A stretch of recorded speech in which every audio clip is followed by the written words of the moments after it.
Hi guys, Judy here. God wanted me to talk about my experience with spiritual abuse, false words, and just overall spiritually unhealthy situations. I've had exposure to all of this in my life. And the Lord told me to make a video about this. It's very important. So I'm going to begin. I found the Lord found me at 16 in my bedroom. I have been like this, the same ever since. My situation was different. I didn't find God through the Bible or through religion. I found him. I did have a Bible that had been given to me when I was a child. So I had that Bible, but I didn't, like most kids, I didn't crack it open. My mom exposed us to Seventh-day Adventist church off and on. She'd get mad at churches and leave. So we was basically just a really I didn't really get the true picture of who Jesus was or God or anything, but there was different seasons where my mom would be into church and then hate church. And she raised us. And my dad, who I never met because he died when I was a baby, was actually a minister, and she married him, and she was his second marriage. So he'd already had like 8 kids from another marriage. And so she decided when he died that I guess it was a really bad marriage. And she just thought, she just hated God after that. So her background was that, she was angry, but she still wanted to find something. And so now I understand more of why we'd end up at churches sometimes. And then she'd take us out and get all mad and be like, oh, I hate churches. And so at 16 in my bedroom, you guys know my story. I was going to commit suicide because of the abuse from my mom growing up. I was exposed to way too much physical and emotional abuse. It was horrible. We were abused in every way and threatened, me, my brother and sister. And it was horrible. There were some good parts of my childhood, like the animals and the 2 acres we lived on. But the bad part was we were on 2 acres and no one could hear us screaming and crying and running in terror when she got in her demonic demons would literally take her over, and she would try to beat us, and she would beat us until we got smart enough to run out. And we'd have to sleep outside, and it was just horrible. It was really like one of those horror movies of the kid that lives at the end of the lane. We were at the end of a dead end lane, and we were on 2 acres. And so it really is like one of those scary stories. Was my childhood. And it was just very abusive in every way. So I know now that she was overcome and taken over by demons when she would beat us, because then she had a side of her that would be so sweet and so nice, So now let me explain. The Lord found me at 16 in my bedroom, and he took me from killing myself to he totally changed my heart. I've told my story before. That's not what this video is about. But I just want to give that quick background to say that when he found me in my bedroom and revealed himself to me, I was never the same after that. And it wasn't until about 1.5 years later, or maybe even 2, that I decided to even go to church. Because then I thought, I don't know, for whatever reason, he prompted me to go to a local church. It was an Assemblies of God church. But until that 1.5 years was like a honeymoon. It was just beautiful. It changed my life. The Lord just revealed himself to me and what humanity and all this was all about. And I just had the deepest, like I still do now, most beautiful relationship with him. So I really got to know him outside of religious confines and mindsets. So I consider that a real blessing. I got to know God himself. I didn't get to know him through a book, through religion, through anything, through other people's experience. I got to know him myself. Because he revealed himself to me. He talked to me. We talked all the time. He tucked me in at night. He became the mother and father I never had. He told me, I'll be your mother. I'll be your father. I'll be your aunt. I'll be your aunt. I'll be your uncle. I'll be your cousin. I'll be your grandma. I'll be your grandpa. He told me he would be everything I needed him to be. And it was just precious. And I just had to tell everybody about this wonderful God. And that's what I did. I told everyone I knew how beautiful and wonderful God is. And I had dropped out of high school, and I just went ahead and started college right away at 16. And just never went back to high school when I dropped out to kill myself. And then I worked and, um, the Lord, everywhere I was at, I was always witnessing and telling everyone about God. And so, um, I went to college, became a teacher in my 20s, working in San Francisco, married, got engaged at least 3 times in that period, but just couldn't. Everyone called me the runaway bride. I just couldn't seem to get married because everyone I was engaged to, they wanted to have this white picket fence life, and I didn't want that. I knew I had to go travel to the nations and tell the entire globe about Jesus. So my last fiance that I had before I finally got married convinced me that's what he wanted to do. But at the end of the day, I knew it. He wasn't really going to do it. He was a white picket fence kind of guy. And while that would be everyone's dream, it wasn't my dream. I knew what I had to do. Okay. And so I broke off that engagement. So no one finally believed me when I married, when I was engaged the 4th time. They're like, she's not. I mean, because I'm telling you, like, my engagements were for real. I mean, the last one, the wedding invitations went out and everything when I called it off. So this 4th time around, nobody believed me. She's never going to get married. She's probably going to break it off at the last minute. So honestly, people didn't plan on coming. And I was like, no, this time it's real. So I married an evangelist who had a really good track record. He'd already been traveling and preaching for 10 years around the globe. And I met him at a home group that I was a part of, that was a part of a larger church. And he came in, it was our featured evangelist for the night to this home group. And it was a very powerful home group, miracles, all kinds of amazing prophetic people coming through. I was a teacher in San Francisco at the time. And my whole dedication was to God. I was leading students to the Lord. I was just on fire. I was leading mission trips in the summertime with all my spare time. I led mission trips to Ireland, to smuggle Bibles to China with churches. Every summer, what else? I did so much. It was just one thing after another. Working in jail ministries, going into the jails and ministering to people. I had my jail ID card. I went into prisons. I went into soup kitchens. I just had a lot of spare time. I loved God, and I really wanted to be preaching and traveling, but he had me tied to the public school system, which was fine with me, but I had this itch in me. So every time I was engaged, these men always, so my last engagement was to a Silicon Valley guy. And that was when I was living in I was teaching in San Francisco, but I had moved to the Silicon Valley. I quit living in San Francisco. And so this was when there was the gold rush going on and everybody was getting rich. And so the last fiance I had tons of money. And at the end of the day, I met him in a missions class, and that was his life's call. But when it came down to it and we were close to getting married, he's like, well, no, I want to do that after I have kids. And I was like, no, he's going to white picket fence trap me, because I didn't want kids, because I grew up horribly abused. I had no intention of having children, but I did want to work in orphanages because I loved teaching and I loved my students. I cared for each child like it was my own, but I just didn't want to have any. And I think that's pretty common if someone that's been abused and that you don't want to have kids, you want nothing to do with it. Okay, I wanted nothing to do with having my own child. I really honestly didn't. I know some people are born thinking about it, not me. I was just the opposite. And I'm sure it's because of how I was raised, because being a mother now, I love it. And I would have 10 kids if I had a choice now.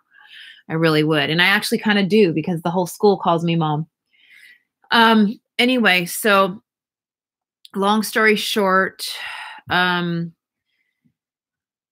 this last fiance, when I broke that off, and then I was at this home group, okay, and this powerful evangelist came through. Well, I had been having a sleeping issue for years. When he came through, it'd been on my 2nd year. For whatever reason, I was having this insomnia, and I really wanted to be healed of it. I wasn't quite sure what was causing it, but I was having a wonderful life. It was just bothering me.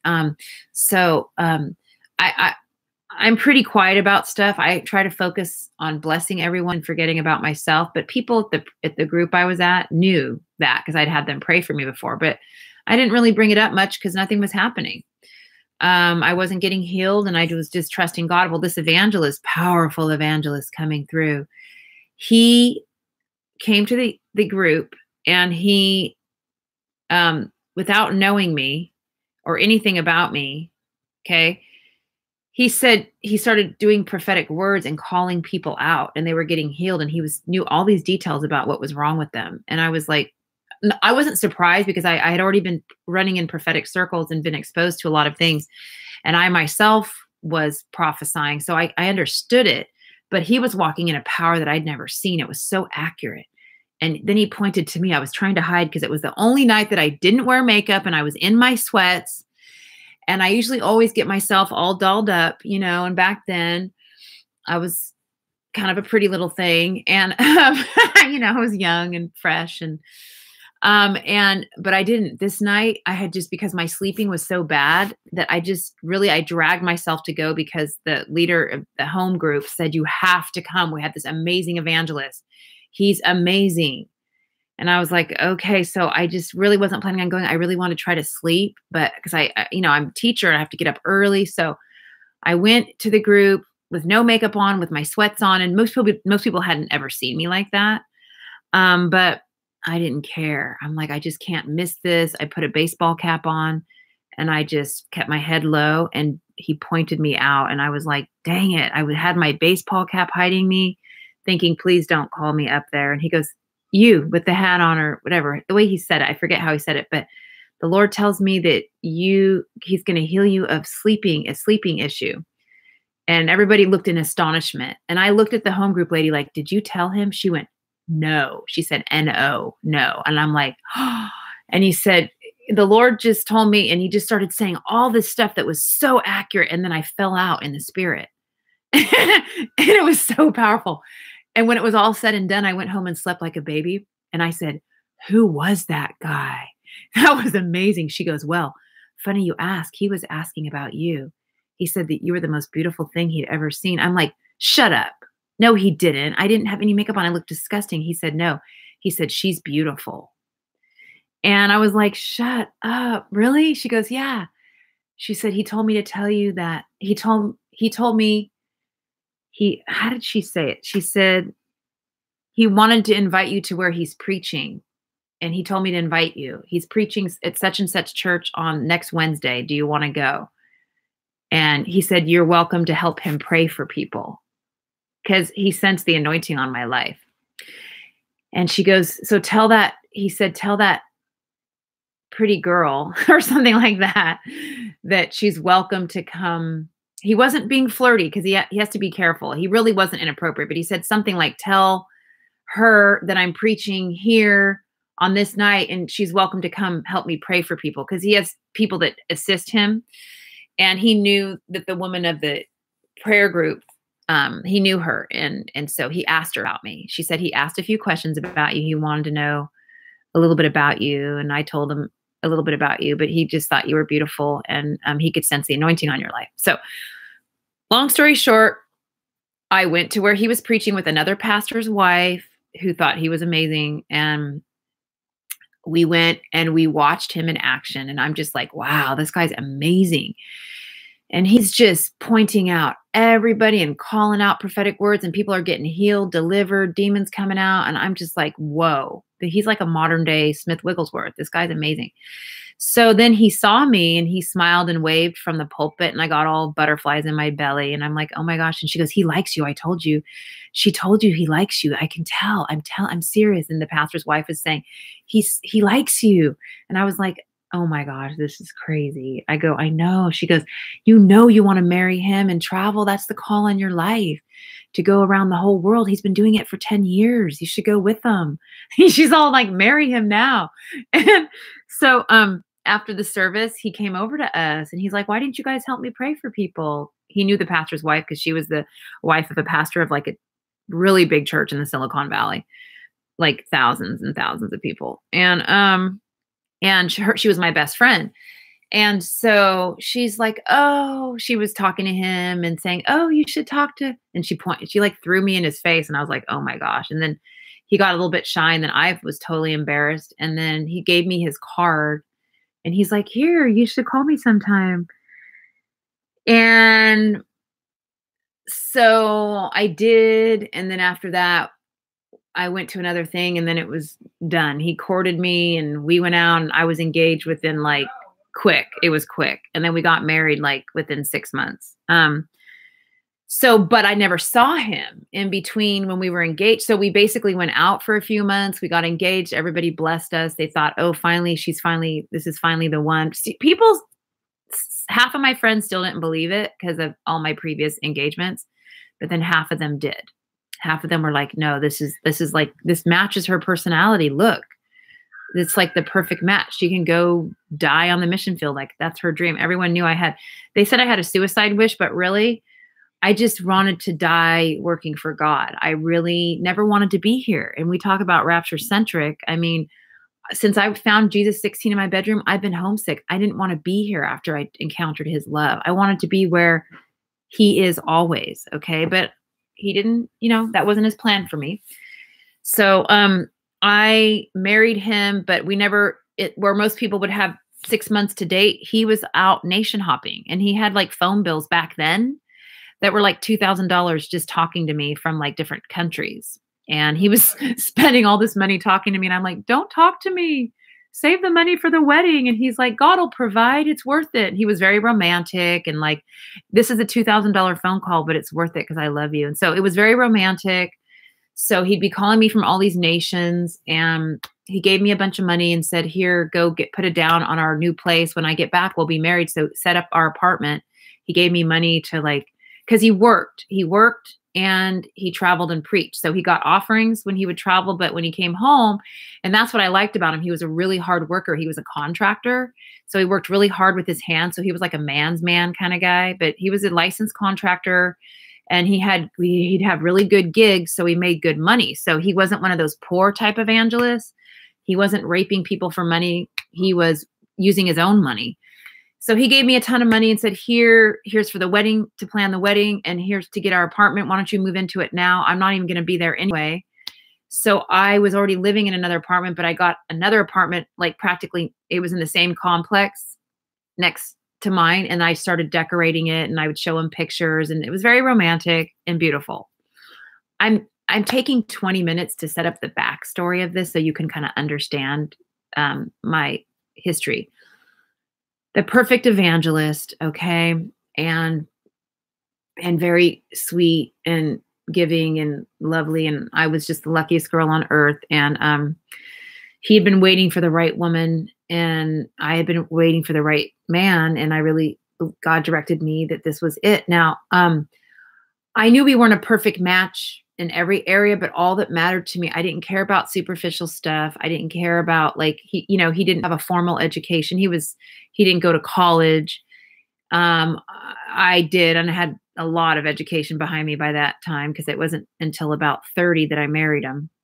And so I continued working on all these different degrees and certificates and credentials. And it was just, I was just so happy to be done with all that. So on some levels, we really weren't an even match, but I didn't care. Spiritually, I was going for the spirit, and I had all the fixings in so many other of my fiancés, but I was like, I really didn't care. I wanted someone. He challenged me. He challenged me spiritually, and I really looked up to him because he really was powerful in God. So I just really had him on a pedestal, right? I was so impressed, but he was impressed with me too because he had the power of God and all the things that I was doing. He's like, oh my gosh. He was like that. He was just so impressed with my Bible smuggling and all the different things I had been doing and all the people. I had this really powerful prayer group every Wednesday. No, it was like a Tuesday night because the other one was Wednesday at my house. And he asked if he could come after I got to know him. And he did. And he was just so impressed. He just sat there and watched the group. And he was like, wow, you're amazing. So he kind of like was impressed with the power in my life. And I was impressed with the power in his life. And when he joined my prayer group, I mean, it exploded. Some people were offended and left, but then others came and it was powerful. It was powerful. So my little apartment exploded and I got complaints where we were living because it just got too much. It was just too many people. And so we just ended up, so then whatever. We ended up getting married, and then I was so busy traveling and preaching with him. And I was a tenured teacher. And if you're a teacher, you know, when you have tenure, it's kind of big. You don't really want to give that up. It's like job security, but I did. I didn't care. I was like, I'm ready to give it up, but I really wasn't ready to give it up right away. And he didn't force me, but I felt like the Lord said, leave. And you don't usually leave mid-year in a contract, but it was, school had just started. I was 2 months into it. And God was like, are you going to go with him to India, or are you going to stay here? You have to make your choice. Because what I was planning on doing was going with him during my breaks and things like that. And he wanted me to quit from day one, but that was just so big. I mean, it happened all so quick. I just wasn't sure. And but I heard God tell me that, and I'm like, okay. So I went to my boss, and they actually blessed me. I didn't get in trouble for breaking my contract. It was like a whole God thing. So then I was done. All job security, everything. It's all gone. No financial. I went from money to zero money. And remember, I had a lot of money because, yeah, teachers don't make a lot, but I didn't have any bills. I was in I was very financially responsible. I was always giving my money away. So I went from being very self-sufficient woman to helping people to like trusting in a man that was going to cover me and take care of me. It was really weird for me. It was weird to just be like, can I have some money? I didn't know how to do it. I was just a weird transition, but he was like, don't worry about any of the finances. I'll take care of everything. And me being trusting God and being a submissive person, I'm like, okay, but I trusted him. So I'm like, all right. So my credit cards are paid off. Everything's done. I just won't use them because now I'm not working. He's like, yeah. He's like, that sounds great. He goes, I'll take care of everything. So much so that he didn't even want me to do anything. So I'm like, okay, so I'll just do other stuff like take care of the house, buy groceries and all that. But like he said, don't even worry about it. I'll take care of it all. So I mean, that's kind of every woman's dream, right? I mean, I liked it. I was like, all right. So I just trusted him. I trusted that he was taking care of everything. I wasn't spending money on my credit cards because I wasn't working. So he would just give me his cards, which I know when you're married, it should be your cards, but I was so independent for so long. And so was he, that it was weird transitioning. He was 5 years older than me. So here's where the abuse began. It began when I needed to ask him for things.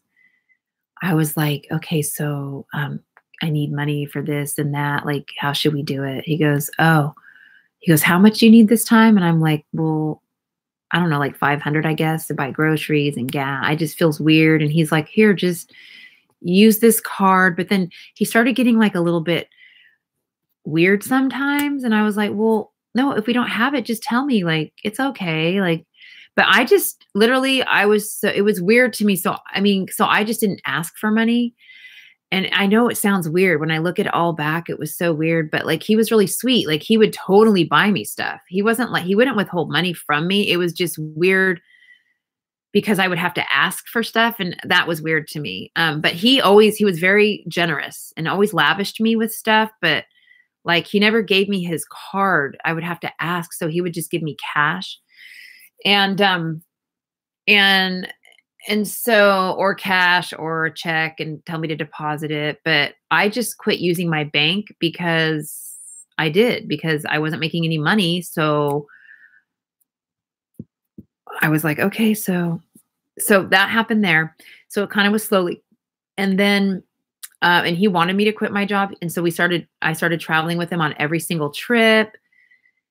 And I noticed that he'd get angered kind of easy. And after he started yelling at me sometimes, and then he'd apologize. And then one time he actually pushed me and I was like, whoa. And he was like, oh, I'm sorry, I shouldn't have done that. I'm sorry, please forgive me. So I saw he had like some flaws. Okay. And I really had him on a pedestal. So that was my bad. I had to kind of, I had to understand that he's not perfect. And so I did, and I accepted that. But when he pushed me a second time, I said, this is done. I'm done with this. So we're going to have to go to the marriage counselor that married us. He was a prominent marriage counselor in the area. He only counseled people that were in ministry. and he was highly sought after, and he had a very tight schedule, but he married us, and he always had time for us. We called, he was there for us, and he was a big blessing in our life. So I said, I'm going to tell him what you did because it's not okay. He's like, no, please don't. I'll never do it again. Please, please don't tell anyone. So I felt bad, and I'm like, okay, I won't tell anyone, but like, can you quit yelling and stuff? And so what happened was I have, you know how you don't know that you have issues until you get married. And I think marriage is a beautiful cleansing process. I love marriage. I think marriage is wonderful. I love being married twice and I recommend marriage if it's God's will for you, which it was for me, but not right now. You know, God had different plans, but I went to the, I was getting annoyed by the way he was treating me. And, but because his miracles were so big, I thought there must be something wrong with me. Maybe he's right. But I knew he wasn't right because the things he was accusing me of were so stupid. Like, you don't know how to submit. You know, you just need to shut up and listen. And it was just getting really bad behind the scenes. But then, so like one of the trips we were in Sweden, and I had just had our baby, and the baby was little, and I was still preaching with him on my little, he was on a little backpack in front of me, little baby Bjorn, and I was still preaching with him on there. And I was right alongside my husband praying for people, and then I would speak, and he was amazing, and we were blessed everywhere we went. Well, one time before he went up to preach in the car, before we got to where he was going to preach, he went off on a full tangent, cussing me out. And I was just in literal shock. I was like, I cannot believe you're talking to me like this. Like, you have some serious problems. And then when we got to the place to preach, he wanted me to smile and act like everything was fine. He's all, well, we'll talk about this later. And he'd be like all a jerk. And he's like, we have to minister now. And so he would like, so what he started doing was giving me flowers in front of everybody so they could see him give me flowers. And I know what people are thinking right now. Oh, he's a narcissistic type. You know, that's a typical narcissist. I know all about narcissists, all that. I know about that personality. But just listen to me. He would give me flowers in front of the whole congregation and say, this is for my beautiful wife. I wanted to surprise her. Thank you for always standing by my side and being here and blah, blah, blah. And all that. But I was so mad. I'm thinking, you are such a jerk. You know what you just did. You didn't even apologize for it. And now you're giving me flowers, and I'm supposed to smile and go, I love you, honey. And inside I was fuming. And after the service, but here's the thing. God, I said, surely God, you're not going to be able to use him right now after what he said to me and how he treated me. I did not deserve that. And I knew that the service was going to be a flop. I knew that nobody was going to get healed. All the prophetic words were going to be wrong. And it was just going to be a big mess. No, instead, it was probably one of the most powerful nights. And I started crying during the service thinking, God, what have I done wrong? Obviously he's right, because he wouldn't be so powerful if what he did was wrong to me, then he wouldn't be so powerful. And you guys know my history of abuse. So I grew up being abused. So I take abuse pretty good. Like, it's just something you can do to me, even though I didn't, even though I rejected it. And I knew it's wrong because I was spiritually in tune with that being wrong, but like, it was tricking me. My mind was like, what's going on, Lord? And I just assumed that God was really pleased with him because and his anointing was amazing. So when we got in the car to drive home, just him and I said, I'm so sorry about before the service. You know, I don't know what I did, but if I upset you. And he was like, it's okay. You're learning how to be a good wife, and I'm learning how to be a good husband. And I'm sorry too for cussing you out, and you didn't deserve that. And so, but then he still kept doing the same kind of stuff. And I thought we were getting somewhere, and then it just got really bad. It got to the point where he was abusing. He got jealous of the baby because I was very much enjoying motherhood and putting the baby as a priority in certain situations. And he said, you're not paying attention to me. And he was jealous of our child. And I became frightened at that point. And his abuse got worse behind the scenes. It didn't get better. His anointing was still strong and steady. But then the Lord started talking to me. And I wouldn't tell anyone. I wouldn't dare tell anyone what was going on because I didn't want to mess up the ministry because I really enjoyed our ministry. I enjoyed what we did. But people didn't know what was going on behind the scenes. And a lot of people were jealous of me and thought I had this perfect life, which on the outside, it did look great. We're traveling to all these nations. We come back to America. We have a cute little place in the Silicon Valley. And, we have the perfect little baby now. And it's just, they had no idea. And they're like, oh, you're so lucky you get to go travel and preach to thousands and all over the globe. And it was a blessing. So I'm not going to lie. It was fun. And we took teams of people with us. Sometimes we'd go alone, but most of the time we had people with us. And on the final mission trip, it wasn't the final one, but it was a changer. It was to Mexico. It was just to Mexico. And his best friend, who was my son's godfather, who I've lost touch with now, but he was such a good friend. It was his best friend. He was best man at our wedding. And he was awesome. And he loved both my husband and I and the baby. And he was the goddad. And he stayed in the same room with us because what happened was usually we never have anyone stay in our room with us, but he did this one time on a bed next to ours because of the booking. There was some mess up with the booking. So he was in the same room and it was a really big room, but he was there. All right. And he saw with his own eyes. He saw it and he brought me in the hallway and he says, how long has he been treating you this way? I go, it's bad. It's been like this for a while. And he was like, that's not okay. And so he confronted him in the hotel room. In our room, he confronted my husband and my husband punched him and threw him down in the hotel room on a mission trip with other people staying in other rooms that were accompanying us on the trip. And he was like, what? I mean, I looked at him and I was like, stop. And the guy, his best friend, was an engineer, kind of nerdy type. And my husband was a real big contractor guy. I mean, he's like 6'2", a big built guy and really strong. And this other person, he was like a skinny, nerdy engineer guy, but super awesome. But like, he's not going to be able to fight back. And he goes, I'm not going to be able to fight you back right now, but I'm going to warn you what you just did. It is not right. And he walked out of the room fuming, and I've never seen him lose his temper. He was pissed, but he maintained control. So I walked out of the room with him, and my husband yelled, "Don't you go with him. Don't you go with him. Don't you betray me." And I went with him, and we went to the lobby, and he was shaking. He's all, "Does he push you?" I said, "He's done it a couple times." And he was like, "This is bad." I'm like, I know.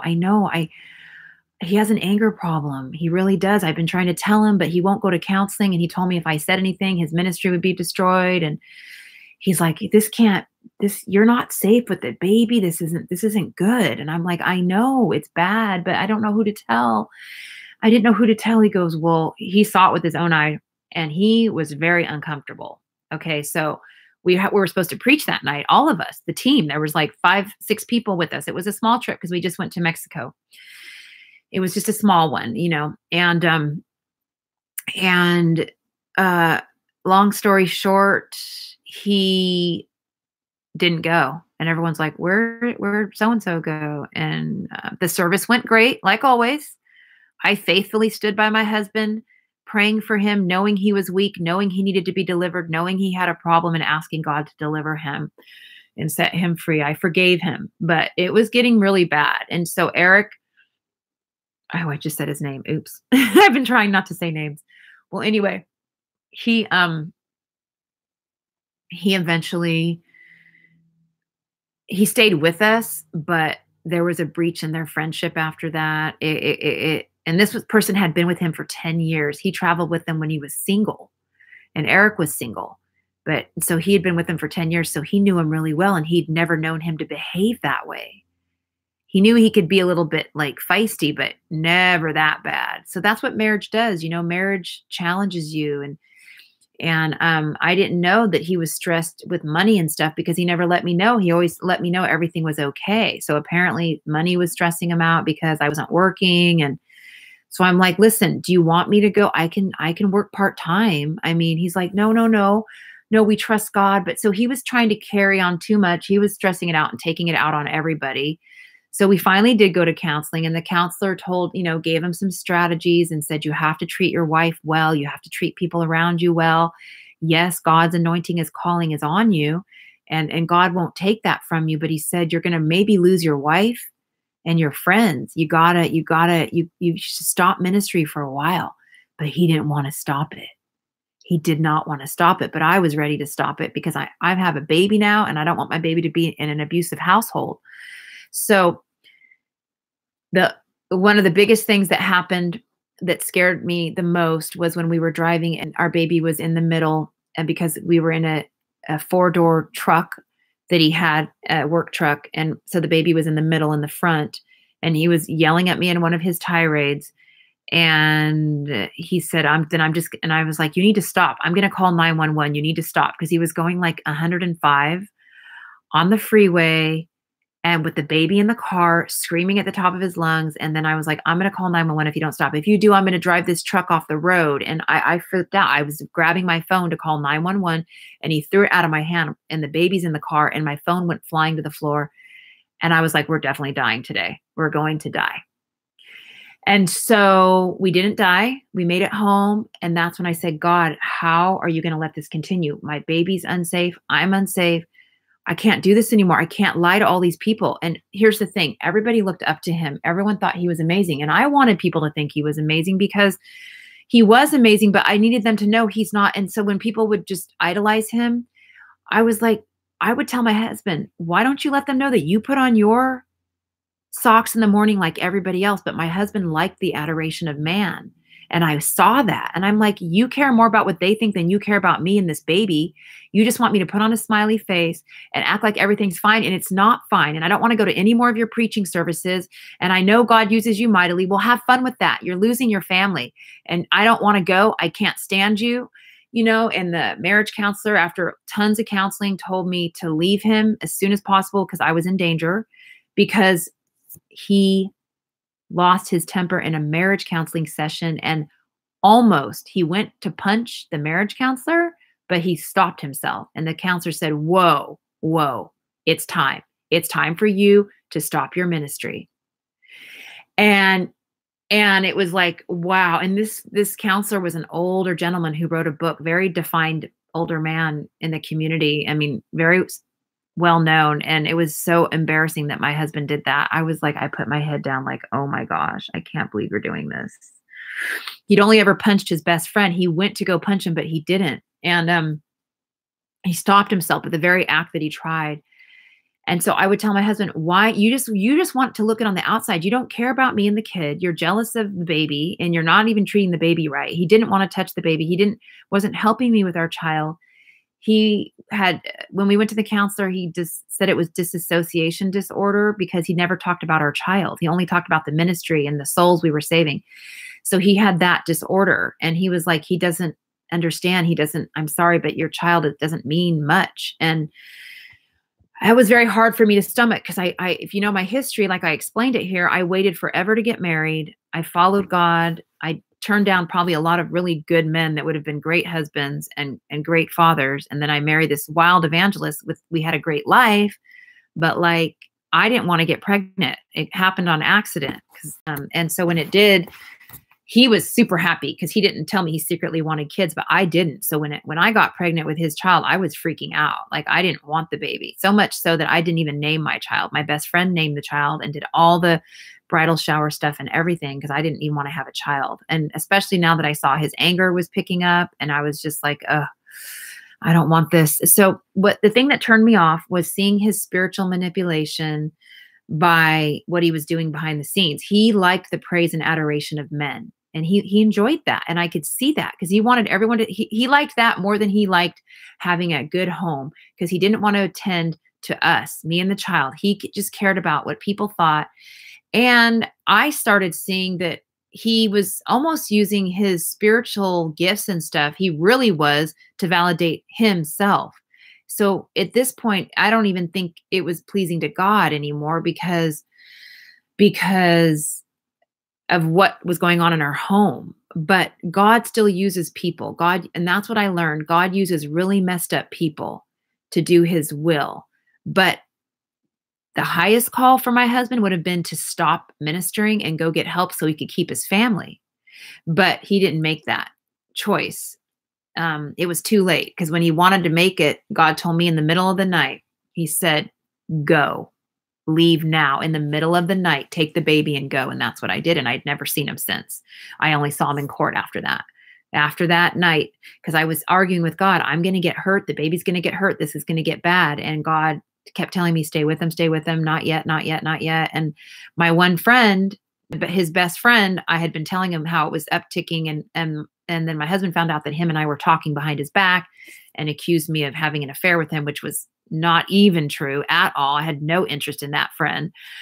And the friend had no interest in me. He was dating a doctor who he then married 6 months later. So it was just, he made up all this stuff in his head that we were having an affair. He told people that, and then he was married within 6 months to this beautiful medical doctor, and they had 2 kids. I mean, beautiful story, love story that happened with him. But long story short, he was trying to defend me. He would go to court with me. He was saying this man's dangerous, then there was the custody battle. But here's what I saw: spiritual abuse. God can use people, and just because they're powerful, it doesn't mean I want to be around them. And that's what I learned. I'm like, yeah, you have all these gifts, but you have not love in your heart. And a lot of people do serve God out of a wrong motive because it makes them feel good. It fills their ego. It fills their pride. And also maybe they do it because they think some way they're making up for their sins. They're pleasing God. But whatever, it's called being spiritually unhealthy. And I didn't want to be around it anymore. I'm like, this is unhealthy. This is toxic, because God got me really healthy through all the drama of this 3-year tumultuous marriage. It was beautiful in that we got to travel and preach. It was beautiful. But the other side of the coin was I had to deal with this abuse, but God allowed me to go through it to see it. I desired spiritual health before the gifts, before all the glitter and gold that people love about ministry and being on the stage. I didn't like it. He liked that. He liked the praise of man. He liked that attention. Well, guess what? You get to keep it, because I'm out of here. And I didn't say that. God said it. Take the baby and go. And then he started to fight me for custody. And God said, I told him, come get the baby. I'm not going to fight you for anything. Just promise me you'll never talk to me again. Well, God said, no, that baby is your gift, not his. He told me it's not his gift. That's the gift that I gave you from this marriage. And it's not his. It's your gift. So you will fight in court and you will win. And I did. And he'd never seen him. I'm one of those rare cases that the court rules in my favor. And I've been raising my child all by myself without any interference, because he lost custody in every way because of what the judge saw right through what he was doing. And he hit our child with a plate on the leg, and CPS recorded it, and they threw the book at him, $100 an hour for visitations. He didn't want to do it. He did one visit and has never seen him since. And we're glad, because God said it wasn't his gift. But he continued his ministry. He continued preaching, and he continued going around the globe, and he got what he wanted, because he wanted that. But I wanted God, but I wanted spiritual health. I didn't want spiritual abuse. I didn't want spiritual weirdness. I wanted authenticity, and he didn't have that ability. So even in making this video, I want to be very careful, because only God knows the heart. But I know from his story of growing up that he was a very privileged child, came from a very wealthy home, but it was very toxic. It wasn't healthy, and it wasn't a godly home, but they had everything. He was a silver spoon in his mouth. And I came from just the opposite. I had to work for everything and buy everything. And so he was very spoiled. He was a very spoiled person, but he also was used to getting his way. He had really a lot of good things about him. All right. But he had some issues that he didn't want to fix. And that's why I'm not impressed with people that operate in all kinds of spiritual gifts. I want to know what they are in their real life. And I don't trust, because I don't care. It's like, that means nothing to me at all, that you can just have these powerful services, and yet you come home and you treat your family like crap, and you're horrible to people. So, God will decide.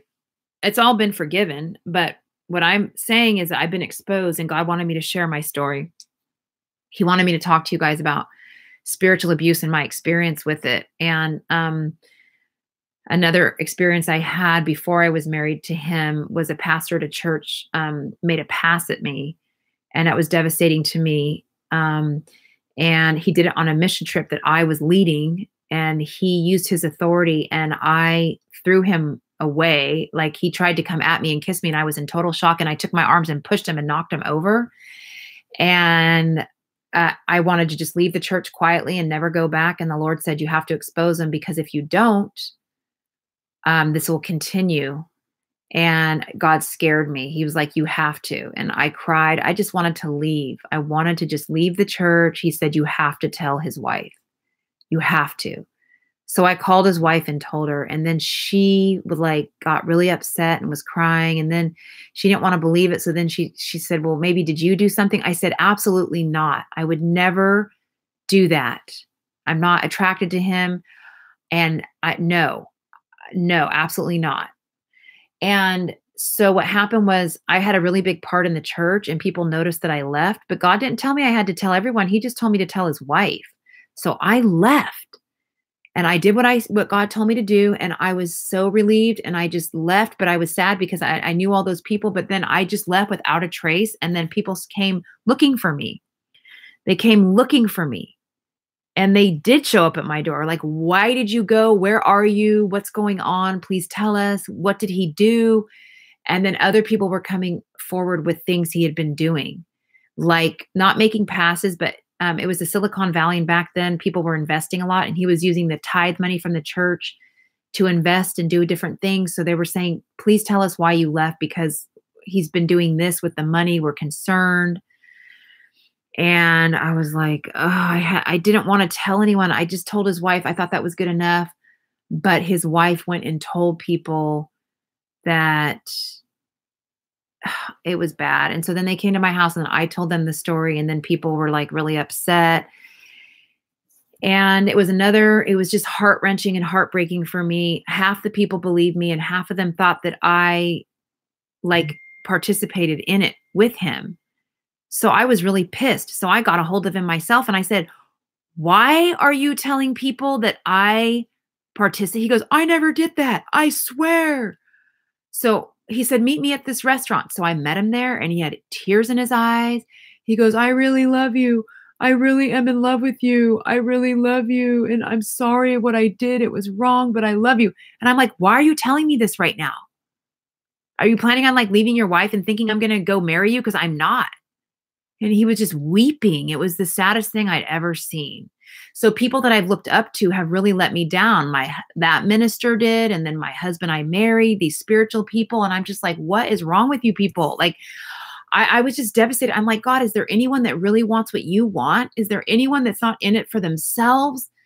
Or am I just some target on my face that says, come mess with me, screw me over? I'm like, why? And I was weeping, and I was just so upset, because it was like, after my marriage was over, I'm just like, what is wrong? Like, why have I had all these troubles? And so that minister, he eventually quit. He got kicked out. It was exposed that he had done some horrible things with money. And I left that restaurant, and I said, you are never allowed to talk to me again. I thought he wanted me to come to the restaurant to explain to me like something good, but no, he's like professing his love for me. And I just wanted to throw up. I'm just like, this is really sick. You should love your wife and your children. You have 2 kids. They're young. And if you took anything I did as flirting with you, you're wrong. Okay. I admired you. I looked up to you, but I was not flirting with you. I am like 10 years younger than you.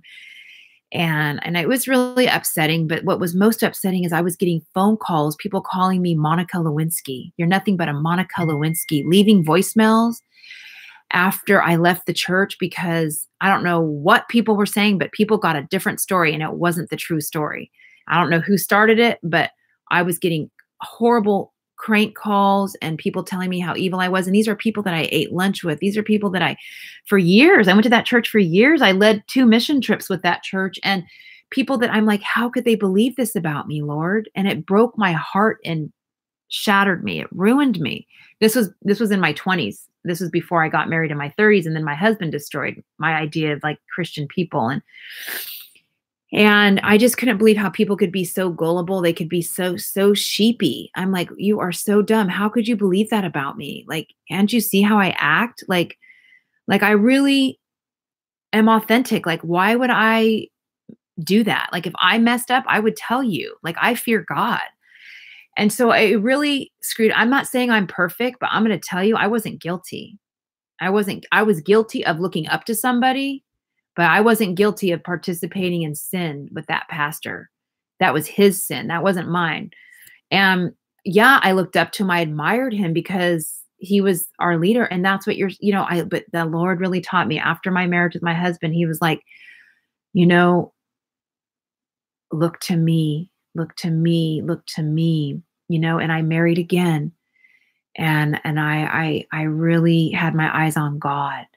But my second husband, I didn't want to marry some big old preacher, famous dude. I just wanted to marry. So he was a medical engineer, a regular guy who loved God, but he really looked up to me. He had me on a pedestal because when he met me, I was single and I was in a church and I was kind of once again on my feet, powerfully moving I was a single mom with my baby, but I was blessing people and doing what I do, praying and, miracles around me. And he was really impressed. He was like, wow, I want to be like you. So he had the reverse thing that I had. He was looking up to me and he just wanted more of what I had. So he really had me on a pedestal and we got married pretty quick.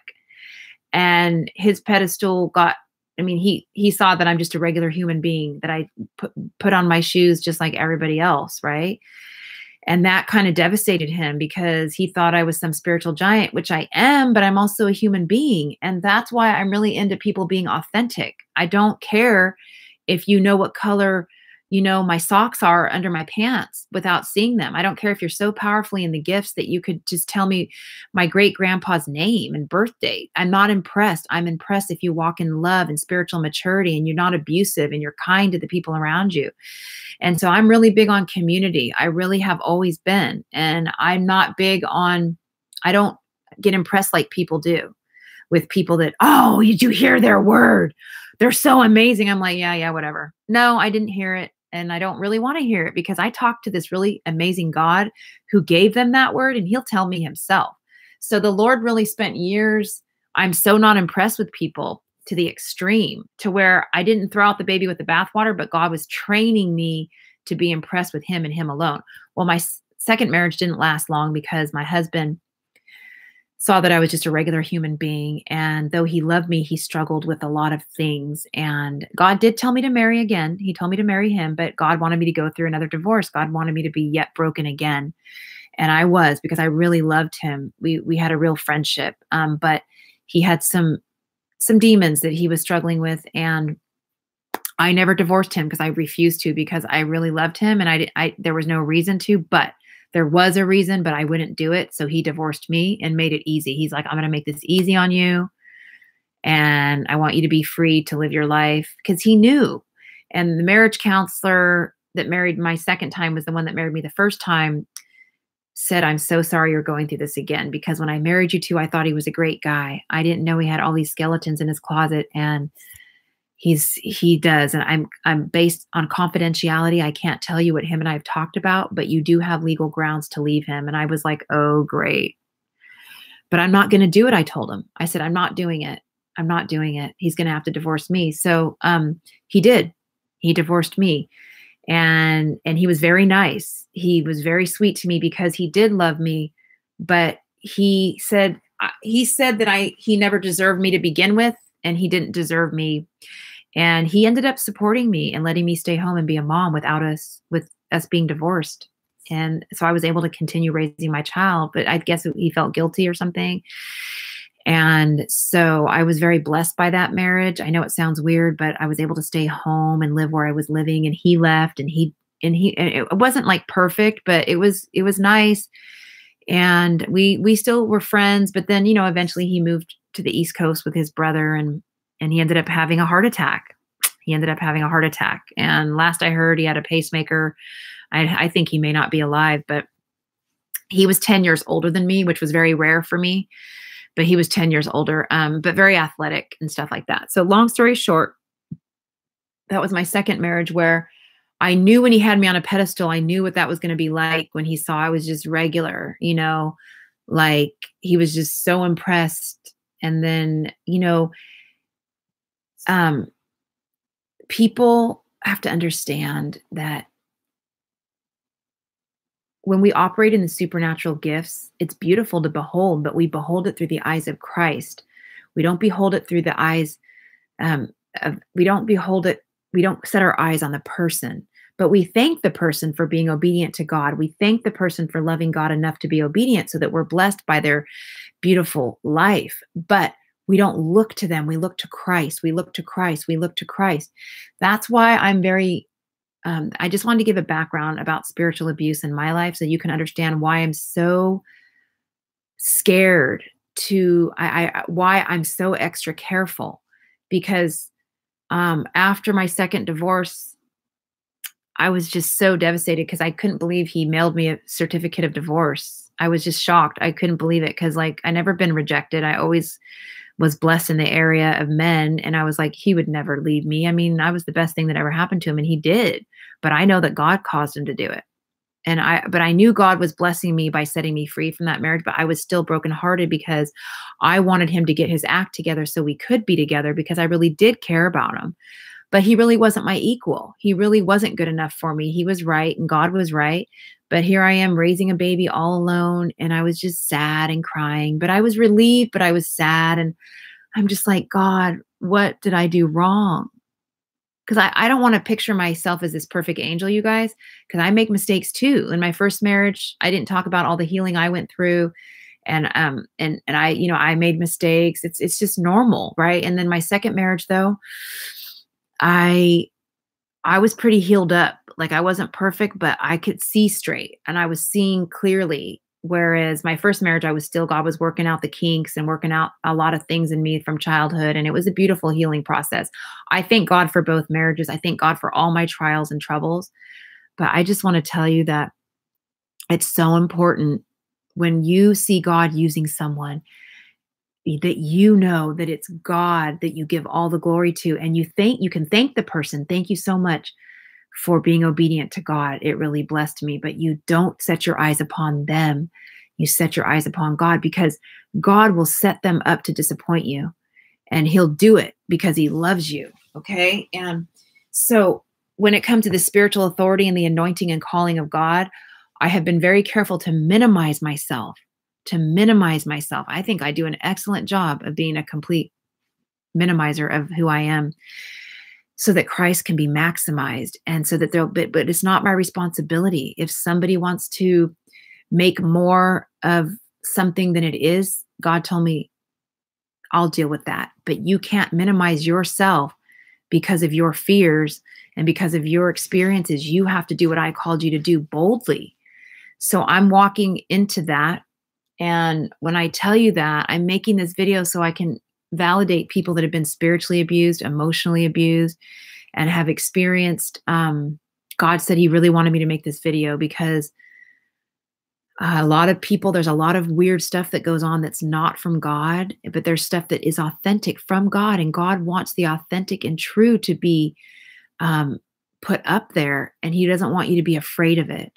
And I guess he just wanted me to tell you that what you're going to see here on this channel is authentic and it's true and it's him. And you may not always understand it, but it's a safe place. God is safe. He's into emotional and spiritual health. I would rather have, I would rather be a friend with somebody than be a spiritual mentor.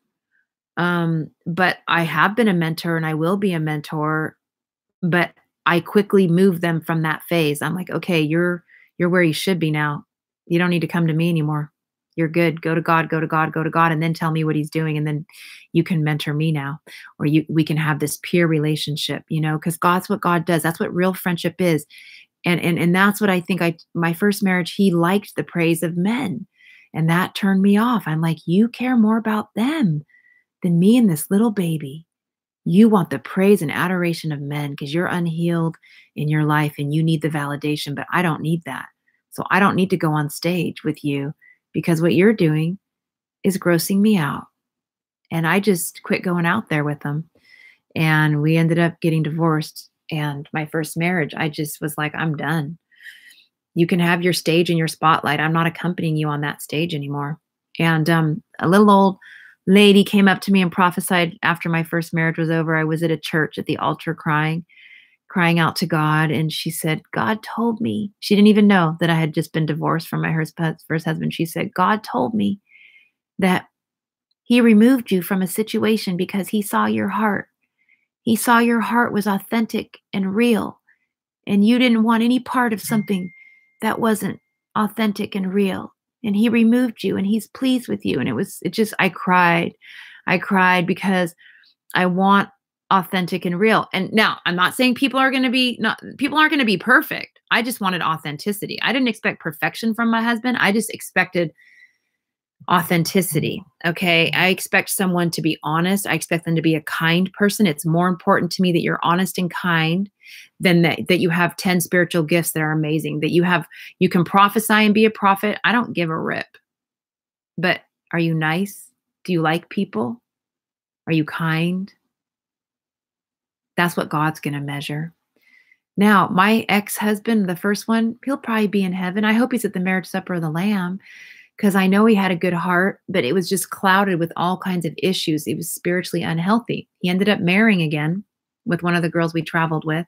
He ended up putting a knife to her throat. She ended up divorcing him because he almost killed her. And she asked me to testify in criminal court. I said, no, thank you. I warned you. You didn't believe me. Have fun with your little crazy man. He's not fun, is he? But he sure is powerful on stage, and you sure did love idolizing him. And I hung up my phone. I said, have fun with that. Because she was one of the people that blasted me. She was a good friend, and then she blasted me and said I was lying about him. Well, guess what? She got the truth. And that's how his story ended. And then last I heard from someone that they remarried, and he is limping, and he's kind of, God wrecked him. So I'm hoping he's doing good now, because she got back together with him, and she divorced him, and I think she remarried him from what someone told me. I don't really like to know a lot, but I run across people and they say they want to know how I'm doing, and I tell them. So I really pray he got his life together, and got some healing, but he got what he wanted. They never had kids, but they travel and they preach. And, God is merciful. Okay. He's merciful, but God sets us free. God sets us free. And so God spent years working on me, getting me emotionally healthy, spiritually healthy. And